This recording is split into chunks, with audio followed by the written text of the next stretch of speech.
So it's been a while. There have been some changes since I last made my video, but I would really like to talk about some things because I've been getting a lot of messages from you guys about my current situation, how the master program is. So I want to make some new videos to discuss all those things. So this video is about my job search experience as a non-EU master student, and I will start by reintroducing myself. I am Shambhavi. I came here in 2023 to do my masters in marketing, MSc marketing from VU Amsterdam. And overall, I had a decent and good experience, which a lot of people have been asking, and I'll make a separate video about it again. If you have any questions about my master's program or my university, please comment down below. So I will explain my situation in brief. I came here as a master's student with almost 1 or 2 years of experience, working at different internships and job in marketing. Although my previous degree was not in marketing, I really wanted to see if I enjoy that field. So that's why I took those internships and finally those jobs. And my main motivation was social media, as I really enjoyed it, especially in the start of my career when I did not know anything else. After those initial years of experience, I wanted to learn more about just marketing in general instead of diving deep into business again. So I did that. I started looking for master's programs in UK and Europe, and I found some in UK, some in Paris, a couple of them in Germany and in Netherlands, all English taught because I did not know any other language apart from English and of course Hindi. That's my mother tongue. So yeah, those were my main areas I was looking into, and then I finally decided Netherlands for some personal reasons, but also because I really just like the thought of living in Netherlands, not as a party capital, which is the most common reason for why students want to come to Netherlands. But I really enjoyed being in a place where I could go for little walks, where everyone is a bit more friendly. For example, if you're crossing the road, everyone just stops for you, which is not common with the surrounding countries as well, which is what I found when I traveled. So yeah, I really like to live here as a concept, and practically too, I did enjoy living here. I am enjoying. I'm in Netherlands right now, but yeah, that's why I wanted to come here, and I finally did. I completed my masters. During my masters, I did a lot of projects under my master's degree. So you get like different projects that you have to work with your colleagues or your classmates. Some of them were from Doppler, Philips, the Vegetarian Butcher, which is under Unilever. So those were some projects you work on to understand how it's like to work in a team, especially like in an international environment in Netherlands. And I had good and bad experience both, I would say. Now, bad experience was just people not really acknowledging me and talking in their language, so that has also happened. But then so I had to learn that I have to either learn the language or either speak that, oh, okay, can you include me in the conversation as well. So these are the things you learn during those projects. And yeah, the good experience, you don't discuss them much, but yeah, they were good as well. I made some nice friends from it, and it was nice to see my ideas getting acknowledged by everyone, especially when the company acknowledges them. That's like a great feeling and a good boost for your confidence, which I really loved.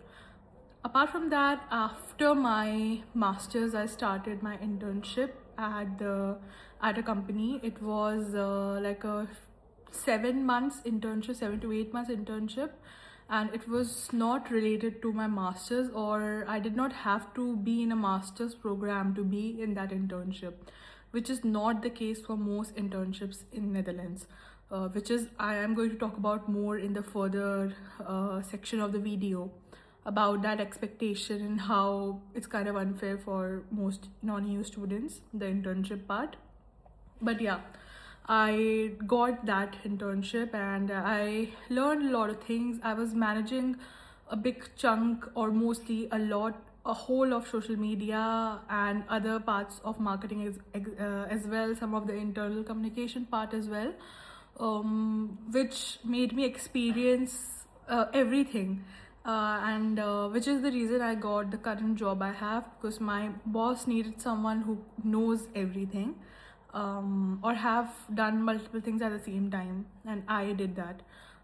So yeah, that was part of it. But after that internship, I wanted, and they also wanted it to convert into a full-time job, but since it was a really small company and not really a for-profit company, they were a social enterprise, which by definition means that all the profit which they get from the different services they provide, they put most of those profit to do good for people, and they take only a little bit for their own salary. So even my boss was just starting to get his salary, you know what I mean. So it was not logically possible for me to get that to get the job out of that internship, and especially trying to get a visa from them, because I had 1 year after my master's to find a visa sponsorship. In Netherlands, you only get 1 year of visa sponsorship after your master's degree, and that was the case for me too, and it was getting a bit complicated. Anyway, that did not work out for me, even though I thought it would, and I really tried to do it for the potential of it, and I did learn a lot. Not gonna disagree about that, but it is what it is. Soon I started my job search, which continued for months, and that was the most exhausting process ever. And if you're watching this video, I think you're already going through it or going to go through it. So just to remember to breathe in between that process. And I did a lot of interviews. First of all, to get an interview is a big deal here in just English speaking jobs. As a non-EU person, kudos to me at that time. But yeah, I did get some interviews, some interviews which went to the till the last stage as well. So I was really happy about that in some of the big companies. And yeah, eventually I got a job, and I did not do anything different than what I was doing. Maybe in the start I was more shattered in my thoughts, and later with some help I made like an Excel sheet, which I will talk about now as well, which helped me maintain what I'm doing, and I'll show you guys what I was doing, which helped me to really pack everything in one place. So yeah, that's my situation currently. I am working. I don't know when I'll post this video, but yeah, I am working right now in a marketing specific job, and I am doing a lot of things I did not thought that I'll do this early, and I'm learning a lot actually, so that is good for me. I'll be sharing my screen here, but I'm just looking down because I'm seeing my laptop. With like finding a job application on LinkedIn mostly, I used to find them. Yeah, so for example, I put a name here of the company, then I put the link of the job application. I usually used to go through the careers page of the company instead of just copy pasting LinkedIn once, at least at the start. As you can see down, I have done that, but just take my advice, don't see what I've did, because I might have done wrong things as well. I'm just telling you what I should have been doing as well. So yeah, then after that, once you apply, or once you want to apply, I would send requests to at least 5 people from that company, and I would make sure that at least two to three of them are in the same department as such of me. So for example, if I'm applying for marketing jobs, I would make sure that those are in marketing, at least 3 of them, and I would send them LinkedIn connections, and put color coded basically. So if for example, if I received if I have sent the LinkedIn request and if they accept it, then I would send them the message which I had pre-written, that I'll find something from their LinkedIn profile actually which I relate to, and then I'll write it in the message, and then I'll talk about that I want to join their company, and it would be really helpful for me if they can refer me, etc. It's also beneficial for them, but yeah, I would write it down and then send it. I'll put the name in orange, and then I'll wait for it to turn red or green. Red means that they just don't respond, or they just say no, which is it's like 95% of what I did, I received this answer, and it's so demotivating. But you just have to keep going, I guess. So yeah, you put it in the red. If you receive it, then you put it in green, which is just one person here. So yeah, you see how it went for me. But this is what I did. This is I would suggest you to do as well. A lot of people get their jobs from referrals, especially in a competitive market like this. Yeah, you can see in the screenshot that I have also made like a column for follow up in 24 hours. So for example, if I've sent them the message and they have not responded, then I would also send them the message again that, hey, if you need more information, you can email me at blah blah blah, like just some kind of message to just follow, because sometimes people are busy in the moment and don't see the message. So yeah, I did that as well. And I also made these columns. It's pretty clear as you look at it.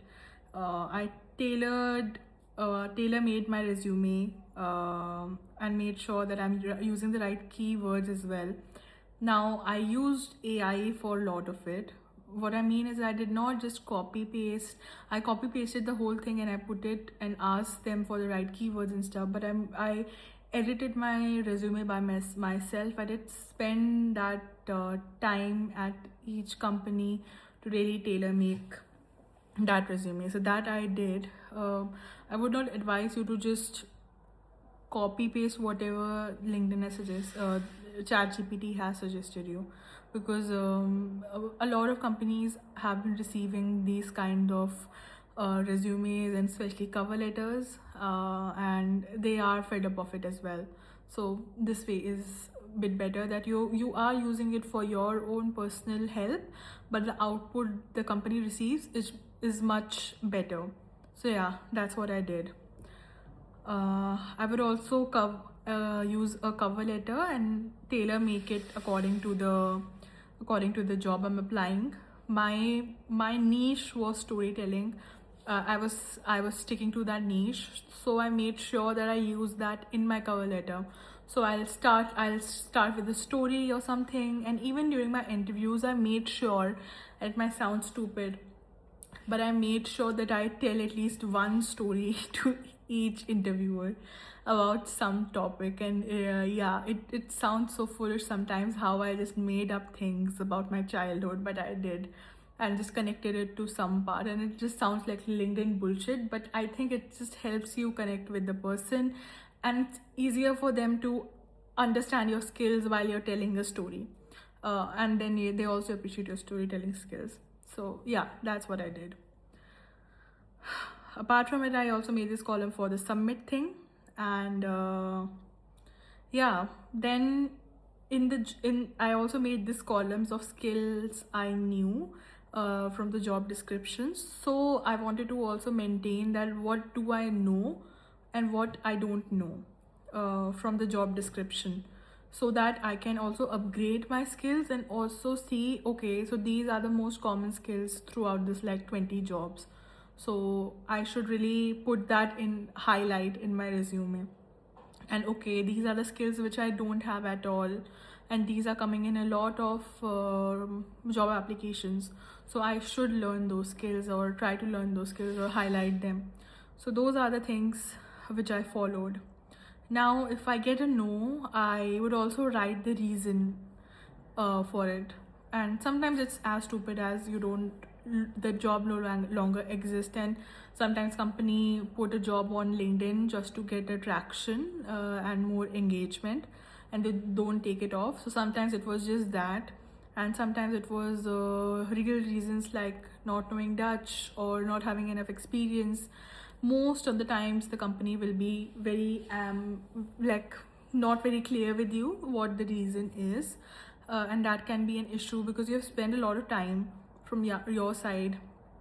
And I would assume that they should, as a recruiter, spend time to at least tell you the reason so that you can work on yourself and not feel bad about yourself. And some of the people are changing now, I feel, but yeah, that is one feedback I would give if you're a recruiter, that please give feedback. And I also understand their point of view that they're receiving a lot of applications. So I think there should be like a meeting at the midway for that. These are the things I did during my application process. I also made some content around different topics. For example, since I did my masters and I was really into reading literature, so I read different papers about marketing, about certain topics which I enjoyed, and made videos about it and started posting on my LinkedIn as well to keep everyone engaged. uh, so yeah, you can follow some of those things whichever you like if that is your forte. That's what I did. I don't know if it actually helped in my job search process, but as a person who's not getting the job, you just want to do everything. And I sometimes that is the right choice, and sometimes the right choice might be to just sit back and see what is your niche, and yeah, just dive into it. And if I just talk about my experience again a little bit, whatever was in my current job description, a lot of those things I am just starting to, like, a lot of things I haven't started doing. So, and a lot of things which are not mentioned I am doing. And it's not about what is tough or easy, it's different segments of the work. So yeah, that's what I mean, that it's not always white and black, it will be gray always. With the job application, with your expectation, sometimes, like, my friend has this expectation of just joining like a finance company, and when she joined it, the work she had, even though the job description said that her work will be in more finance related things, it wasn't, because they can change it, the company. It's not like legally binded, especially when we were just out of our bachelor's degree. So yeah, things can take you anywhere with it. But this was the second part of this video, which was about my application system which I followed. Now let's talk about some challenges I faced. My first challenge was, many roles say they are English friendly, but they are not. So the first problem was that I don't know the right level of Dutch, which is native level. So most of the jobs in marketing will require native level Dutch, which is just logically not possible for a person to learn in just 2 years. But yeah, that is, I'll talk about in my mistakes also, logically speaking. But yeah, most of the jobs are in Dutch. Even if they are in English, they would require some level of Dutch. Or even if they're completely in English, when you start the interview process, because that has happened to me, I was interviewing for like an English speaking job in a very very big company, which is like across countries, and this was the head office, and I went for like a couple of interviews, and in the second interview, the team lead, I talked to her, and then she was like, oh, in our casual conversations we talk in Dutch, and it's just that's the reason kind of they gave me, even though they did not say it, but that was the reason, that even though the job was in English, but everyone else around me or the team was Dutch speaking, and they preferred speaking that language instead of English. And I 100% understand that and respect that. It's their land, they do what they want to do. And but yeah, I kind of put a lot of effort in all those interviews, and going to different places. I did learn a lot from that process as well, especially about how some things are not always mentioned in the job description. Some things, when you talk to people, you understand the vibe more. So yeah, that's the first challenge I think you have to conquer, and you have to face as well, the language thing. Second thing is your visa. So most companies in Netherlands hire Dutch people or people who already have nationality of Netherlands or Europe, because marketing is not like a very specific field.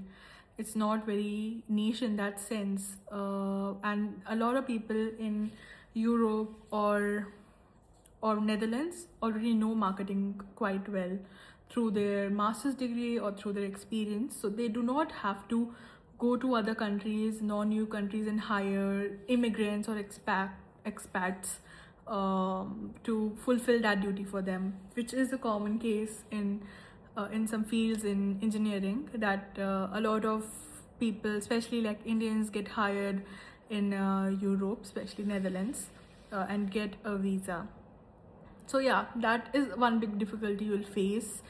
Actually, while I was working or doing my internship, I was looking into ways to, because my boss only told me to look into how the visa application process works and see if he can sponsor me actually, if it comes through. Then if and then I looked at it, how the process it, and just from a company's point of view, the application also like multiple times says that have you looked enough in Netherlands, and at the native level.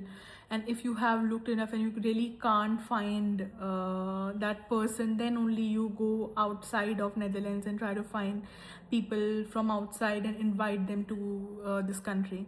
So it's I understand that it's also fair from the company's point of view, that why would they want to hire from outside, even though the application process actually does not cost a lot. It's like 200 or 300 euros for 1 year, which is the same if you apply for the student visa, but as a student. So it's really not about the money, I feel. It's about the convenience and also what the government wants.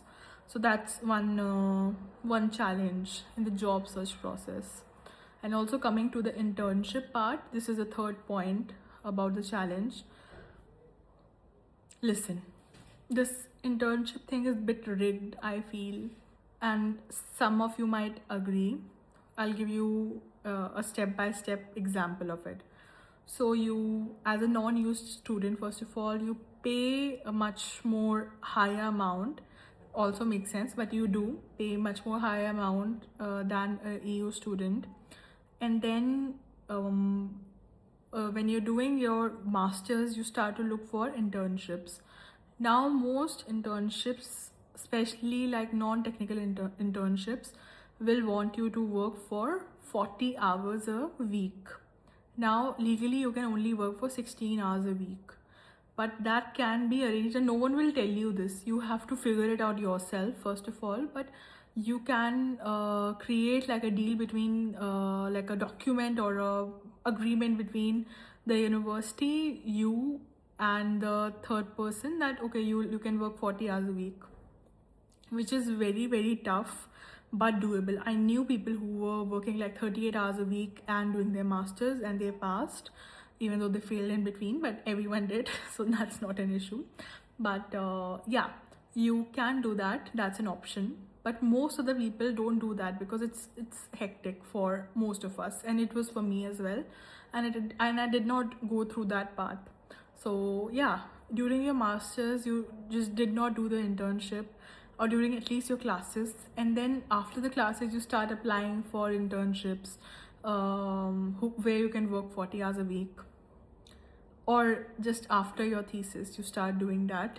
And then you get to learn one big important thing which you should have known before, that you have to be enrolled in a master's program or in any education program, master's, bachelor's, to be part of an internship.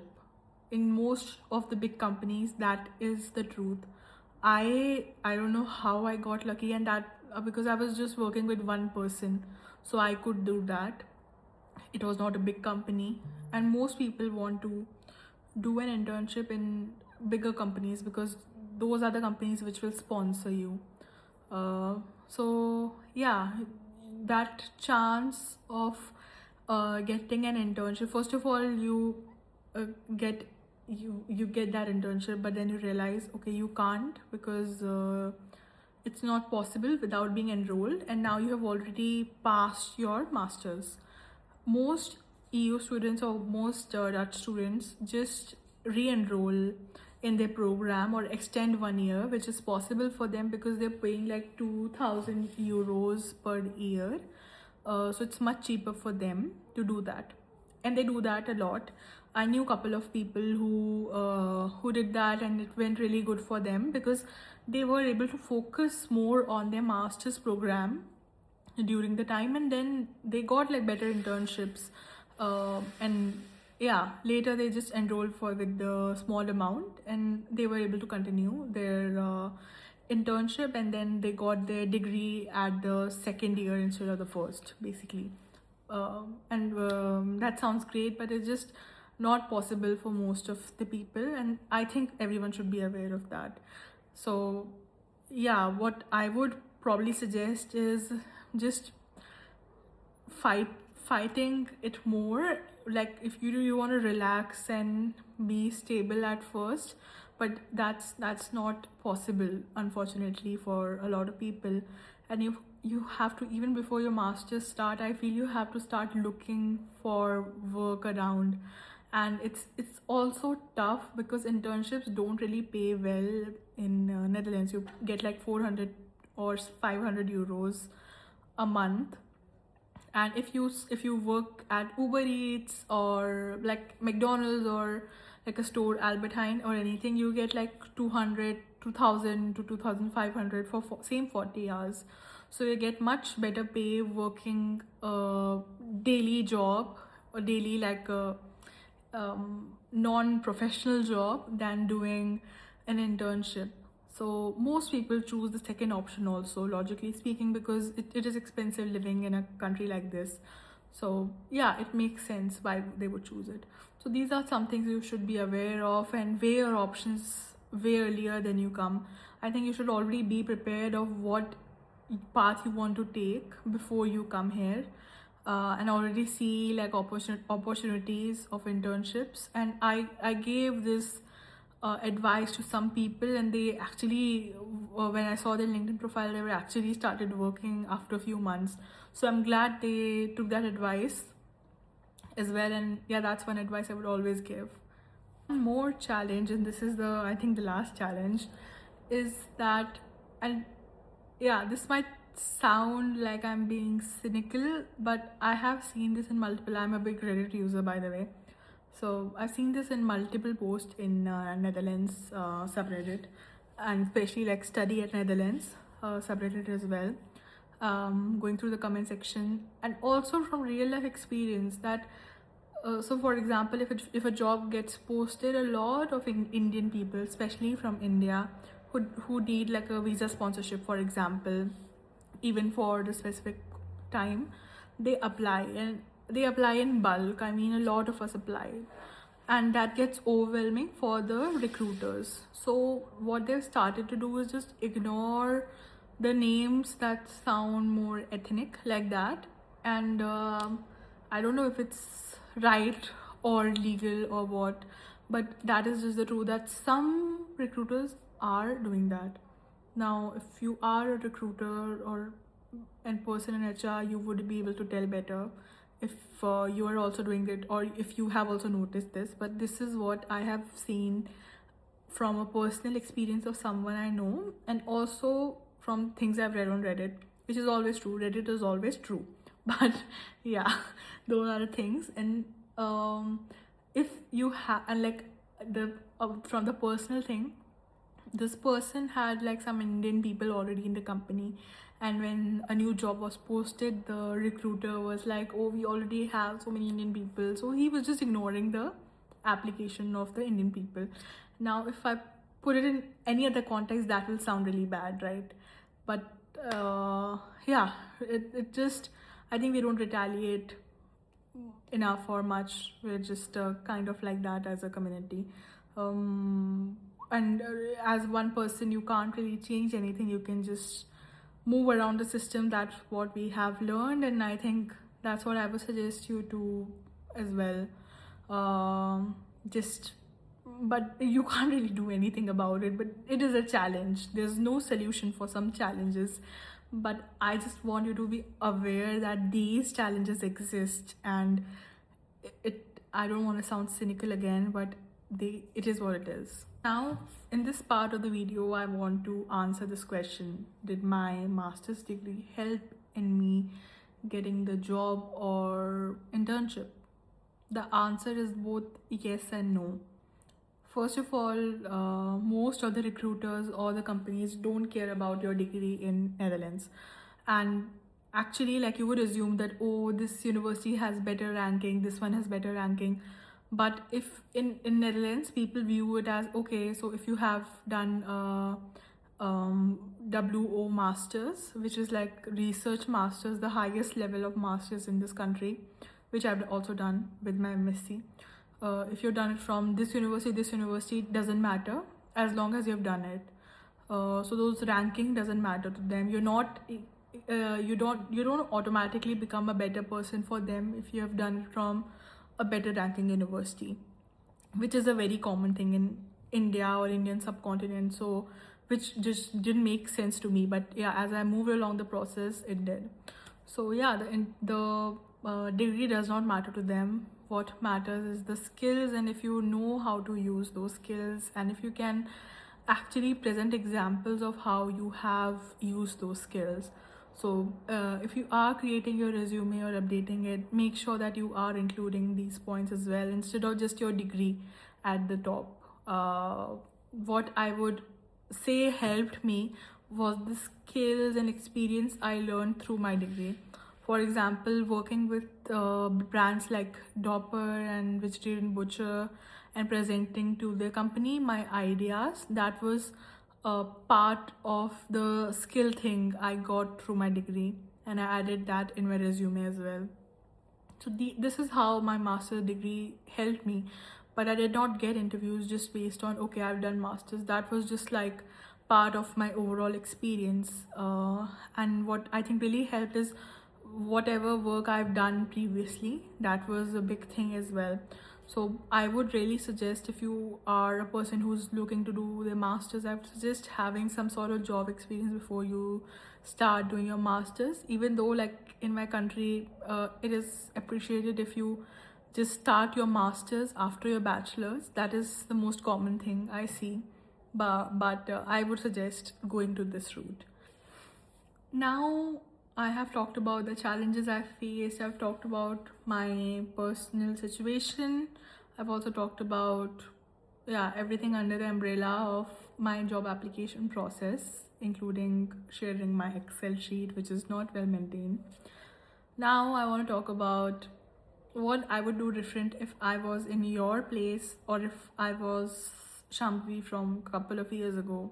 What would I do different? Step 1, start building practical experience immediately. So I would not wait for things to get settled down and see if how I'm liking the exams or the classes, etc. I would actually start looking for opportunities, like which I did start later, like teacher's assistant thing. So I would do that way earlier than instead of my last year. Or look for internships at the start, see the job prospect. Do not expect that I would get a job from university. That will not happen in Netherlands. You have to do it yourself. So yeah, that is the first thing I would change, or I would do different.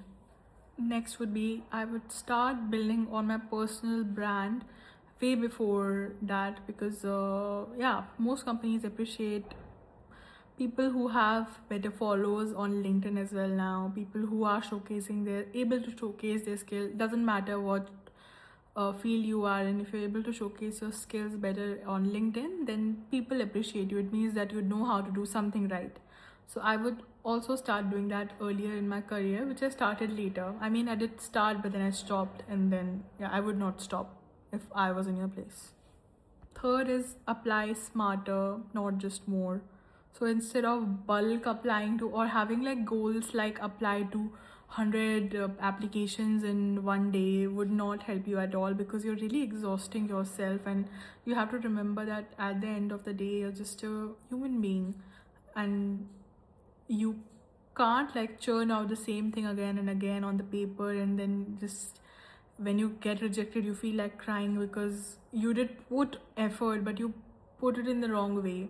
So it's really not about you doing something wrong, it's about, yeah, the situation is bad, you have to understand that, but you just do it differently. You spend, for example, one whole day for one application, take that time to learn about the company, etc. And it is a bit like falling in love, you know, you will get your heart broken 7 days a week, but you have to keep trying, because someday you will find the love of your life, at least for a couple of years until you find a better salary. So yeah, you have to keep going. Now, this is the main thing I would start doing earlier, which is, yeah, also should be a main thing. If you want to live in Netherlands, I would advise you to start learning Dutch as soon as possible. Like even before you start your classes or come here, I would advise you to learn it. First of all, it's not difficult to live in Netherlands without knowing Dutch, as everyone speaks English. But I see a lot of people, especially like on Reddit, I see a lot of people asking about English speaking market, that they are preferring Netherlands because it has more English speaking jobs, etc. But that is just not true in marketing. You have to understand that yes, they have a lot of English speaking jobs, because those are the jobs where people from here don't know what to do right, and they hire people from outside, and it's like a loss for them, that okay, so we are taking that loss just because that person knows how to do their job better, so they will take them even though they don't speak Dutch. It's like that. But in marketing, a lot of people here know marketing, and a lot of marketing is done in Dutch as well. So you will be in a pickle if you don't learn the language early. And you have to understand that you will never be able to come to a native level at a very start of your career here. So it will take time. It will take at least like 3 to 4 to 5 years to be native level Dutch. If you can speak like more European language, for example, if you know how to speak German, then you'll be able to learn Dutch way easier. But yeah, otherwise, if English is the most spoken language you've ever spoken, then it can be a problem in some things. It's just not about doing the right grammar, etc. It's just conversationally, people speak a lot faster, so you don't know what they mean, and also people switch to English if you're trying to speak in Dutch, and if it's bad, people tend to switch. So these are some things which are the challenges you'll face even while learning the language. But I think you have to keep going, and personally I learned A1 level, but I want to learn more, and I will do it for betterment of my career. Even though I work in Dutch, in written Dutch, easily, I would say that conversationally I'm not that good. So yeah, I have to work in that aspect. And that is one advice I would probably give to you guys if I was in your shoes, and if I was in 2023 or 22, I would start learning the language as soon as possible, instead of just relying on those two jobs which are in English and in good companies, etc. Yeah, adding this because I forgot, but yeah, one more thing I would do is, do not get into a job just for its potential. That okay, maybe in the future I will be able to do this. I'm doing this internship, and in the future this will convert to job. You have to make sure that all the legal aspects are in place for that. And because don't expect that okay, the company will grow in 8 months that much that they can hire you like that. It's much easier for them to hire someone else. So if you are getting into internships even in the start of your career, make sure that those are the companies which can actually sponsor you in the long term later on with your visa. So yeah, that is one advice which I keep forget, but I wanted to add it in this video, as it's a really big thing and important for the video I'm making and the advice I'm trying to give as someone who has already lived through those experience.